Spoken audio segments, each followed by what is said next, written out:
تو جسے اصول حدیث کا علم نہیں، جسے حدیث کا علم نہیں، جسے فقہ کا علم نہیں، جسے اس اصول فقہ کا علم نہیں، سمجھ میں آ رہی بات، جسے علم نحو نہیں معلوم، جسے علم صرف نہیں معلوم، جسے علم لغت نہیں معلوم، وہ آقا کی حدیث بیان کرے گا؟ ہر کس و ناقص آقا کائنات صلی اللہ علیہ وسلم کی حدیث بیان کرے گا تو اس کی بات سنی جائے گی؟ نہیں۔ جس کے پاس علم ہوگا، جس کے پاس شریعت کا علم ہے، طریقت کا علم ہے، حقیقت کا علم ہے، معرفت کا علم ہے، علم لغت جانتا ہے، علم جو ہے کلام جانتا ہے، علم عقائد سے واقف ہے، علم صرف جانتا ہے، علم نحو جانتا ہے، علم بیان جانتا ہے، علم معانی جانتا ہے، علم حدیث جانتا ہے، علم اصول حدیث جانتا ہے، علم فقہ جانتا ہے، علم اصول فقہ جانتا ہے، وہ نبی کی شریعت بیان کرے تو سنا جائے۔ سمجھ میں آ رہی بات ہے؟ جسے ان ساری چیزوں کا علم ہی نہیں، وہ آقا کی حدیث بیان کر رہے ہیں، انہیں پتہ نہیں، اور پھر وہ کہتا ہے ہذا حدیث ضعیف، ہذا حدیث ضعیف۔ اللہ اللہ، حدیث کی کتنی کتابیں پڑھ لی کہ تو ایک حدیث پر جو ہے ضعیف کا قول کر رہا ہے؟ تو یہ شرم نہیں آتی، حیا نہیں آتی؟ تو آقا کی حدیث کو ہذا حدیث ضعیف کہہ کے جا رہا ہے، اور اصل میں تو آقا کی کوئی بھی حدیث ضعیف نہیں ہے۔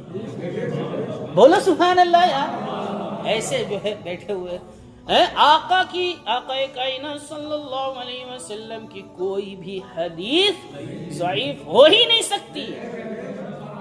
وہ تو راویوں کے ضعف کی وجہ سے حدیث پر اس کا اطلاق کیا جاتا ہے، نہیں تو وہ حدیثیں جو آقا کی زبان فیض ترجمان سے نکلے، وہ جملے کہ وہ گل ہیں لبہائے نازک ان کے، ہزاروں جھڑتے ہیں پھول جن سے، گلاب گلشن میں دیکھے بلبل، یہ دیکھ گلشن گلاب میں ہے۔ وہ زبان جس کو سب کن کی کنجی کہیں، اس کی نافذ حکومت پہ لاکھوں سے۔ وما ينطق عن الهوى ان هو الا وحی یوحى، وہ زبان جس کی ہر بات وحی خدا، چشمہ علم و حکمت پہ لاکھوں سلام۔ تو آقا کائنات صلی اللہ علیہ وسلم کی زبان فیض ترجمان سے آبدار کلمات نکلیں اور تم اس کو جو ہے ضعیف کہہ دو؟ سمجھ میں آ رہی بات ہے؟ وہ ضعیف نہیں، بلکہ راویوں کے ضعف کی وجہ سے اس پر جو ہے اطلاق کر دیا جاتا ہے۔ تو آقا کی جو بھی حدیث زبان سے نکلتی ہے، زبان فیض ترجمان، وہ سب آبدار کلمات ہیں، موتیوں کی طرح جو ہیں نکل رہے ہیں۔ ہمیں تو اپنانے کی ضرورت ہے، اور ان جاہلوں کو علم دین سیکھنے کی ضرورت ہے جو یوٹیوب پہ بیٹھ کے ھذا حدیث ضعیف جو کہتے ہیں۔ انہیں مدرسے میں پڑھنے کی ضرورت ہے، انہیں نبی کی شریعت سیکھنے کی ضرورت ہے۔ سمجھ میں آ رہی بات؟ تو آج کی یہ اتنی ہی رہنے دیجئے، انشاءاللہ پھر اس کے آگے کا جو ہے ایک حدیث اور بتاؤں گا پھر اس کے بارے میں۔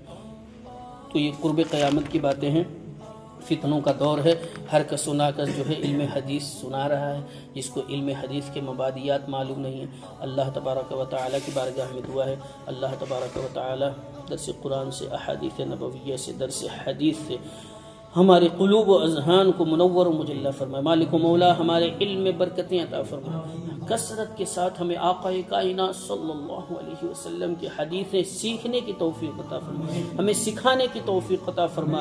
مالک و مولا آقا کائنات صلی اللہ علیہ وسلم کی کثرت سے حدیثیں ہمیں سننے کی توفیق عطا فرما، ہمیں سنانے کی توفیق عطا فرما، علم حدیث سے محبت عطا فرما۔ مالک و مولا ہمارے سینوں میں آقا کائنات صلی اللہ علیہ وسلم کی حدیثوں کو ان کی محبتیں ہمارے سینوں میں عطا فرما۔ مالک و مولا ہمارے علم میں، عمل میں، فضل میں، کمال میں، صلاح میں بے شمار برکتیں عطا فرما، ہمارے رزق میں برکتیں عطا فرما، زیادہ سے زیادہ علم دین سیکھنے سکھانے کی ہمیں توفیق عطا فرما۔